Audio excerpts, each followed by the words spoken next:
Darja Pretnar in vesela sem, da vas lahko v imenu Zavoda za kulturo Bled pozdravim na odprtju razstave Lokov, ki obeležuje 50-letnico delovanja in ustvarjanja vrhunskega lokostrelca in strastnega izdelovalca lokov Francija Oblaka Asija. Gospod Franci je danes z nami, pravi, da sedel v nebo, prav tako njegova žena Doroteja in njuna družina, hčerki Maruša in Sonja. Ker noben človek ni otok, bi se jaz želela najprej zahvaliti kar vsem.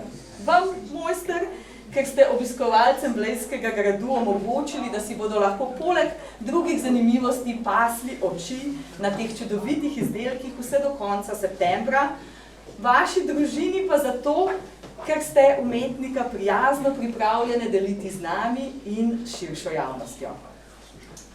Opazila sem, da so nekateri med vami že ob prvih zvokih preludija iz glasbenega dela Te Deum, ki ga je leta 1694 spisal Charpentier, za nas pa sta ga danes poustvarila glasbenika Gašper Primožič na harmoniki ter Leo Pupis na saksofonu, usta malo raztegnila v nasmeh.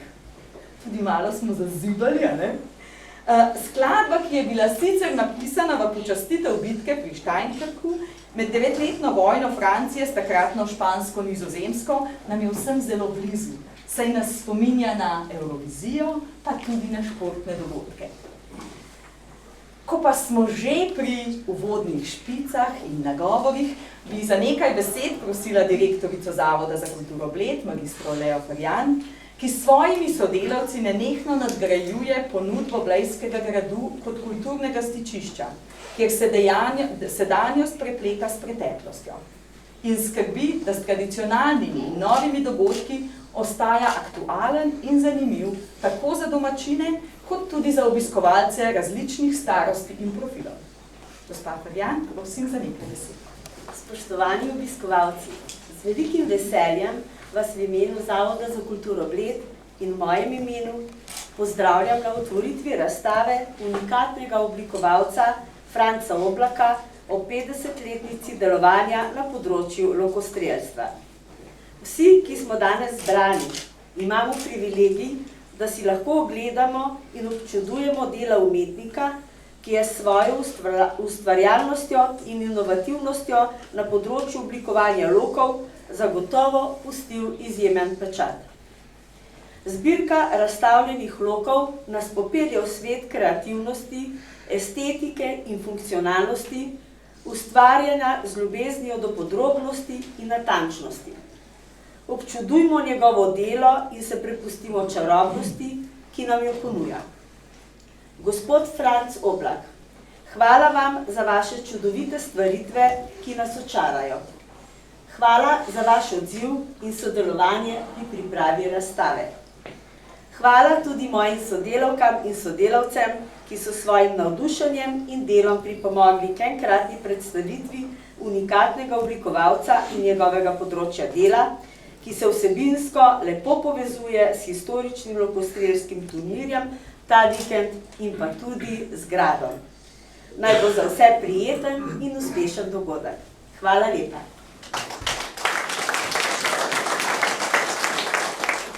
Kot je omenila že gospa direktorica, je Blejski grad danes dopoldne prvič, a zagotovo ne zadnjič, sprejel tekmovalce, ki se v prelepem naravnem okolju Blejskega gradu in bližnje vasi Bohinjska Bela, oblečeni v obvezno srednjeveško opremo, s tradicionalnimi loki v roki, merijo v streljanju na 3D in historične tarče.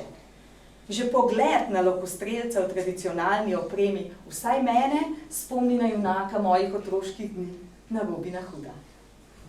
V mnogih kulturah lok velja za mistično orožje in podobo ter značaj lokostrelca odlikujejo modrost, poštenost, čistost uma, govora in dejanj. Te lastnosti tlakujejo tudi pot, ki jo je prehodil mojster Franci. Naš Robin Hood. Od tistega prvega tekmovanja v Mariboru pred 50 leti, pa do vsakotedenskega treninga v Globokem, se je nabralo več zadetih tarč, kot bi jih človek utegnil prešteti. Najbrž tudi kakšna zgrešena, ampak kot v življenju je tudi v športu, se iz teh naučimo največ. Pod športno vnemo, ki je gospoda Francija poganjala s tekmovanja na tekmovanje in k vedno boljšim rezultatom, pa je tlelo nekaj še močnejšega.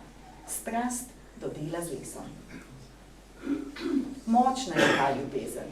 Kot ve vsak, ki se je danes sprehodil skozi to dvorano in si skrivoma želel, da bi se lahko dotaknil gladke sijoče površine roča in pod prsti začutil živost materiala, se čudil neverjetnemu načrtu narave v letnicah kosa lesa, ki ga je mojster izbral, da bo živelo v roki lokostrelca.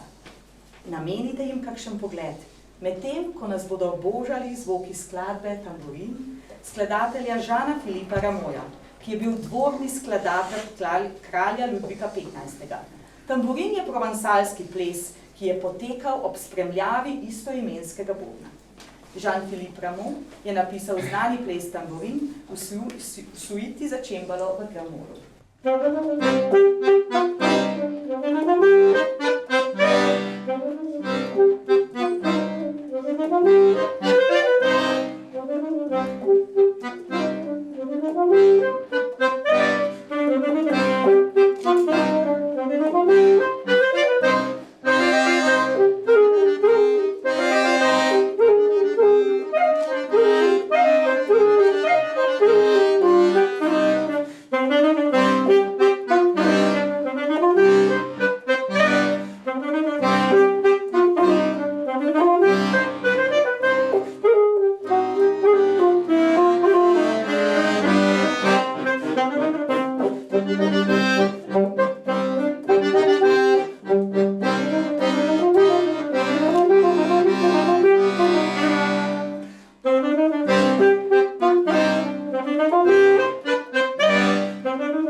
Odličnega lokostrelca, ki ga delite z ženo Dorotejo, ste zaradi ljubezni do lesa dodali še izdelovanje lokov.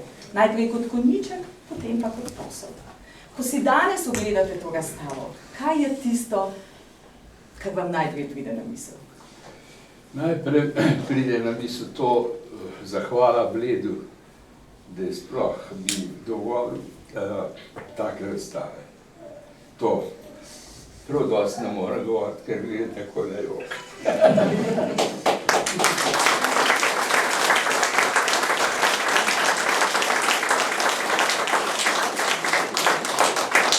Jaz mislim, da govorim v imenu vseh prisotnih, da je čast definitivno naša. Tako da smo veseli, da vas imamo in da s svojim delom in življenjem ste obogatili ta svet. Tako, pa eno tako mehko bolj lahkotno. Rekel ste mi prej, da delate loke za različne naročnike. Zdaj mi pa povejte, pa za ženo jih tudi delate. Kje je lažje delati? Za ženo ali za naključnega naročnika? Naključnega.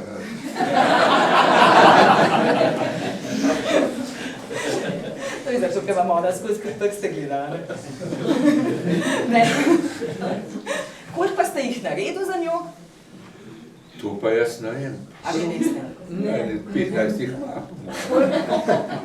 Ja, nekaj smo že požgali. Počakaj. Koliko?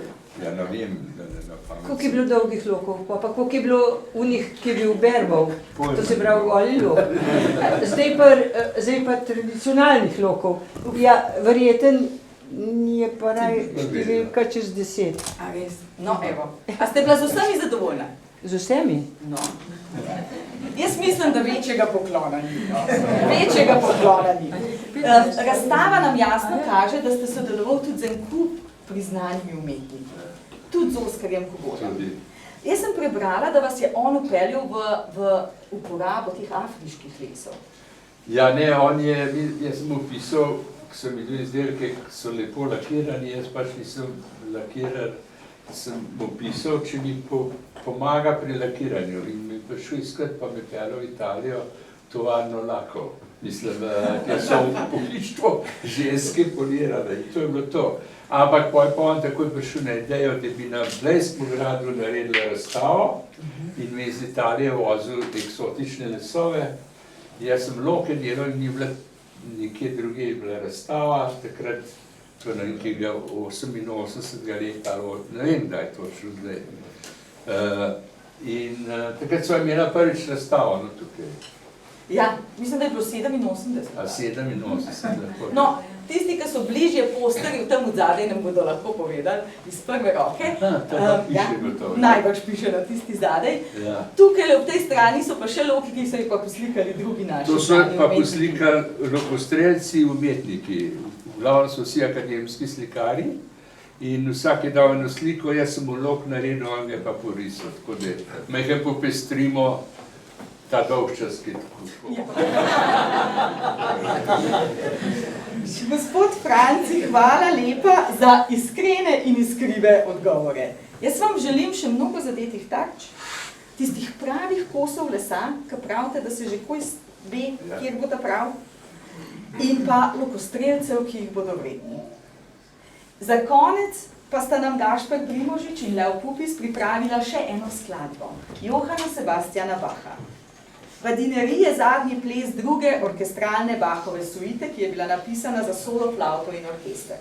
Dokončana je bila leta 1739 v Leipzigu, kot zadnja skladba, ki naj bi jo Johann Sebastian Bach napisal za orkestersko zasedbo. Prisluhnimo.